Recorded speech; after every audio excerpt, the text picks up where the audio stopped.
On connaît toute cette sensation, ce moment où l'on marche tranquillement et d'un coup, la cheville lâche.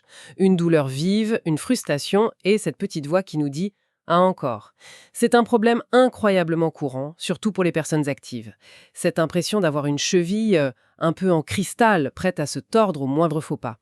Et si la solution pour la renforcer, au moins temporairement, ne tenait qu'à une simple bande élastique et, 5 minutes d'exercice?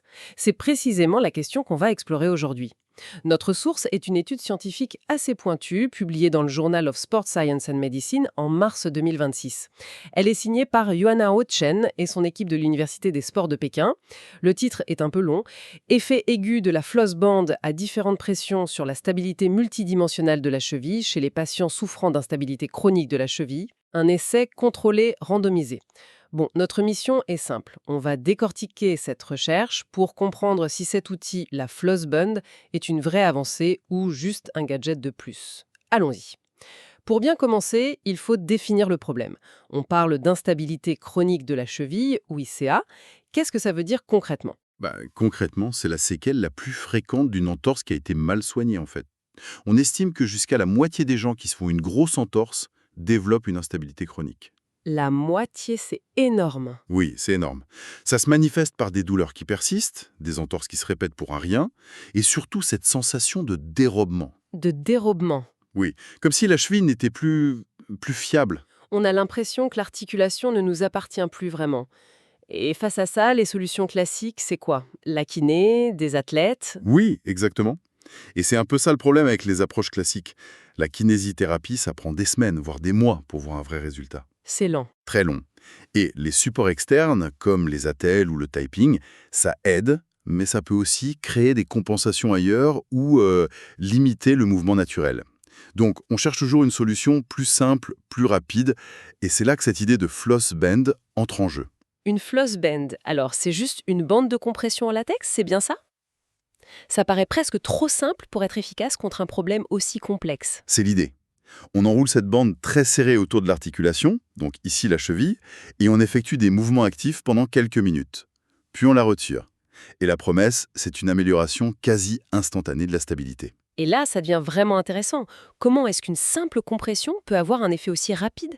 Quelle est la théorie derrière tout ça? Les mécanismes proposés sont multiples et c'est ce qui rend la technique fascinante. Le premier, ce serait une action sur les fascias. Les fascias. Oui, imaginez ces fines membranes de tissu qui enveloppent et connectent tous nos muscles. La compression intense combinée au mouvement pourrait aider ces couches à mieux glisser les unes sur les os, un peu comme si on huilait un mécanisme qui était grippé. D'accord, ça libère le mouvement. Quoi d'autre? Deuxièmement, il y a un effet sur la douleur via ce qu'on appelle la théorie du portillon. La théorie du portillon. C'est un concept tout simple. Si vous vous cognez le coude, votre premier réflexe est de le frotter très fort. Ah oui? La sensation de frottement est si intense qu'elle sature les autoroutes nerveuses vers le cerveau, ce qui empêche le signal de la douleur, qui est plus faible, de passer. La compression de la bande ferait la même chose. Ah d'accord, c'est le coup du coude qu'on frotte. Ah, je vois parfaitement. C'est très malin. Et le troisième mécanisme, peut-être le plus important, est hémodynamique. La bande crée une restriction brève mais intense du flux sanguin. Quand on la retire, le sang afflue massivement dans la zone. On appelle ça une hyperémie réactive ou une reperfusion. Hmm. Cet afflux de sang frais, riche en oxygène, pourrait littéralement réveiller les récepteurs nerveux et les muscles de la cheville. La combinaison de ces trois effets améliorerait ce qu'on nomme la fonction sensorimotrice. En gros, la communication entre le cerveau et l'articulation, C'est ça, elle devient plus claire et plus rapide. c'est un véritable reset neurophysiologique en quelques minutes. C'est fascinant. Mais tout ça, c'est la théorie. Les chercheurs de Pékin ont voulu vérifier si ça marchait vraiment dans la pratique. Ils ont donc mis en place un essai contrôlé, randomisé, la crème de la crème en matière de protocole scientifique. Comment est-ce qu'ils ont fait? Alors, ils ont recruté 42 participants, tous des hommes souffrant d'instabilité chronique de la cheville. Ils les ont répartis au hasard dans 3 groupes. Le premier groupe a utilisé la bande à une pression modérée, qu'on appelle MP, calibrée à 150 mm de mercure. D'accord. Le deuxième groupe, une haute pression, HP, à 200 mm de mercure. Et le troisième, le groupe contrôle GC, a eu droit à un bandage identique en apparence, mais sans aucune compression. Le placebo. Le placebo, oui. Essentiel pour s'assurer que les effets ne sont pas juste psychologiques. Attendez, 150 et 200 mm de mercure, Ça ne me parle pas beaucoup. Pour se donner une idée, ça représente quoi comme pression? C'est une excellente question. Pour mettre en perspective, une pression artérielle systolique normale est autour de 120 mmHg. Ah oui, quand même. Donc 150 mmHg, c'est déjà une compression très très significative. Bien au-delà. Quant à 200 mmHg, on est dans une zone d'hypertension sévère. D'accord. Ça montre à quel point la compression était intense et surtout contrôlée.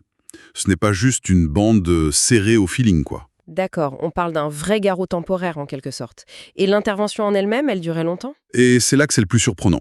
Le protocole entier durait environ 4 minutes et demie. C'est tout? C'est tout. Pendant ce temps, les participants faisaient des exercices très simples, des flexions de cheville, des levées sur la pointe des pieds, des fentes. Des mouvements de base pour mobiliser l'articulation sous compression. Seulement 4 minutes et demie. C'est incroyablement court. Ça me paraît presque trop beau pour être vrai. Comment peut-on être sûr que ça a un effet réel en si peu de temps? Qu'est-ce qu'on peut même mesurer pour voir une différence? L'approche était multidimensionnelle. C'est la grande force de cette étude. Ils ont mesuré 4 paramètres clés juste avant, puis 5, 25 et 45 minutes après avoir retiré la bande. Pour voir combien de temps ça dure. Exactement. Premièrement, la stabilité dynamique avec le Y-Balance Test. Ah, je connais ce test, il est redoutable. On est en équilibre sur une jambe et on doit pousser un objet le plus loin possible devant, sur le côté. La dernière fois que j'ai essayé, j'avais l'air d'une danseuse de claquettes qui a perdu le rythme. Ça demande une coordination. Une stabilité incroyable, oui. C'est un excellent indicateur de la capacité à contrôler son équilibre en mouvement. Deuxièmement, ils ont en quelque sorte espionné l'activité des muscles avec de l'électromyographie de surface, ou SEMG. Des électrodes sur la peau. C'est ça, pour voir si les muscles stabilisateurs s'activent plus vite et plus fort lors d'un atterrissage sur une jambe. On vérifie si les gardiens de l'articulation sont plus alertes. D'accord, on regarde si les muscles font bien leur travail. Et ensuite? Aux participants de reproduire un angle précis de la cheville, les yeux fermés. Plus on est précis, meilleure est la proprioception. Et moins on risque de se tordre la cheville. Exactement. Et enfin, quatrièmement, l'équilibre statique pur. Tenir sur une jambe, immobile, sur une plateforme qui mesure les moindres oscillations du corps. Bon, le protocole est clair, les mesures sont très poussées, on a tous les ingrédients, maintenant le plat principal. Est-ce que ça a marché? On veut les résultats. Mais les résultats sont très parlants. Commençons par la stabilité dynamique, ce fameux Y-Balance Test. Les deux groupes avec compression, modérée et haute, ont vu leur score s'améliorer de manière significative. Ils allaient plus loin, leur équilibre était meilleur. Ok, donc ça marche. Ça marche. Mais, et c'est le point crucial, les bénéfices du groupe à 150 mm de mercure, la pression modérée, ont duré beaucoup plus longtemps. Même 45 minutes après, leur performance était encore significativement meilleure qu'au départ, et bien supérieure à celle du groupe contrôle. Donc non seulement ça fonctionne, mais une pression modérée semble plus durable qu'une autre pression. C'est contre-intuitif, on aurait pu penser que plus c'est fort, mieux c'est. Précisément. Et cette tendance se confirme avec le contrôle neuromusculaire. L'analyse des muscles a montré qu'ils devenaient plus réactifs après la compression dans les deux groupes. Hmm. Mais encore une fois, l'effet s'est maintenu plus longtemps chez ceux du groupe à pression modérée. Leurs muscles restaient en alerte pendant toute la durée du suivi. Et pour la proprioception? Qui a vite disparu. C'est fascinant pour tout ce qui est dynamique en mouvement. Mais est-ce que ça veut dire que si je mets cette bande, je vais soudainement pouvoir tenir en équilibre sur une jambe comme un flamant rose pendant des heures? Ou est-ce que l'effet est vraiment limité au mouvement? C'est une nuance très importante.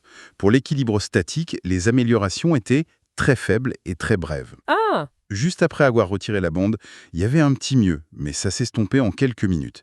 Le message est donc clair, la floss band est un outil formidable pour les tâches dynamiques, mais elle ne transforme pas notre capacité à rester immobile sur un pied. Donc si je comprends bien, le message n'est pas juste utiliser une floss band, mais utilisez-la précisément à 150 mm de mercure. Ça veut dire qu'une personne qui serre la bande au feeling pourrait très bien n'avoir aucun bénéfice, ou pire, se faire du mal en serrant trop fort. Ça rend l'application pratique un peu plus complexe, non? C'est exactement la conclusion à laquelle on arrive. La pression est le facteur déterminant. L'étude suggère une hypothèse intéressante pour expliquer pourquoi une pression modérée est supérieure. La haute pression de 200 mm de mercure pourrait être contre-productive. Comment ça? Elle comprime tellement les tissus qu'elle pourrait gêner le glissement des fascias ou l'effet de reperfusion. Pire, une compression excessive pourrait déclencher des réflexes de protection qui, paradoxalement, inhibent les muscles au lieu de les réveiller.